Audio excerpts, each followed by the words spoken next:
हजरात, Donald Trump की कितनी फटी पड़ी है, इस बात का सबूत अब इजराइल का मीडिया खुद दे रहा है। इजराइल का मीडिया कह रहा है कि डोनाल्ड ट्रंप ने ड्रॉप कर दिया है कि ईरान की बैलिस्टिक मिसाइल पर बात नहीं करेंगे। ईरान के प्रॉक्सीज से जो हम कह रहे थे डिस्कनेक्ट हो जाए ईरान, और अपने साथियों से, अपने लड़ाकू संगठनों से हथियार डलवा दे या उनसे डिस्कनेक्ट हो जाए, हम इन दोनों मुद्दों पर बात नहीं करेंगे।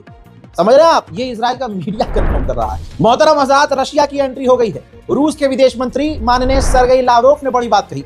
उन्होंने कहा कि ये जो एस्केलेशन बढ़ रहा है, यानी अमेरिका जिस तरह से फौज पे फौज भेज रहा है और तनाव बढ़ा रहा है, इससे पूरे इलाके में धमाका होगा, आग सब जगह फैलेगी, और हमसे ये उम्मीद ना की जाए कि रशिया फिर चुपचाप किनारे बैठकर देखता रहेगा। यानी ईरान के लिए जंग में रूस कूदेगा। प्रिंस सुल्तान एयरबेस जो सऊदी अरब में है, उसकी सैटेलाइट इमेज को ध्यान से देख लीजिए।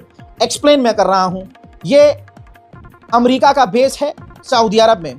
देखा जा सकता है कि अमेरिका ने इस बेस पर अपने फाइटर जेट, लड़ाकू विमान और अन्य दीगर लड़ाकू हवाई चीजें तैनात कर दी हैं, बढ़ा दी हैं। ईरान बहुत एक कदम आगे बढ़कर बल्लेबाजी कर रहा है। इधर बात हो रही थी और दूसरी डेलीगेशन ईरान की सीधा चाइना पहुंची।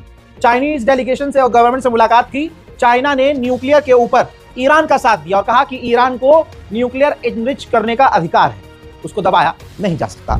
रिपोर्ट्स ये कह रही हैं कि सामने से अमेरिका ईरान से बात तो कर रहा है, लेकिन पीछे से कोशिश ये भी कर रहा है कि ईरान की सरकार, रिजीम गिर जाए। अब सरदर्द अमेरिका के लिए इजराइल बना हुआ है। नेतन्याहू की जिद है कि कोई भी डील हो अमेरिका और ईरान के बीच, उस डील के अंदर ईरान की बैलिस्टिक मिसाइल पर पाबंदी जरूर होनी चाहिए। अगर बैलिस्टिक मिसाइल पर ट्रंप ने बात नहीं की तो हम ईरान पर हमला कर देंगे अपने दम पर। उधर अमेरिका का अब्राहम लिंकन एयरक्राफ्ट कैरियर पूरे अपने शौर्य के साथ, पूरी ताकत बल के साथ, आप देख सकते हैं तस्वीरें कई सारी जारी हुई हैं, ईरान के पास पहुंच चुकी हैं। यानी अमेरिका ने अपनी पूरी ताकत ईरान को घेरने में लगा दी है। ईरान ऐसे ऐसे खेल रहा है, कभी यहां कभी यहां कभी यहां कभी यहां। ईरान के विदेश मंत्री इधर अमेरिका से मीटिंग कर रहे थे, चाइना पहुंच रहे थे। इधर देखिए ईरान का डिफेंस मिनिस्टर इसी दौरान सीधा कूदकर पहुंचा अजरबैजान। अजरबैजान के राष्ट्रपति से डायरेक्ट ईरान के डिफेंस मिनिस्टर ने मुलाकात करी।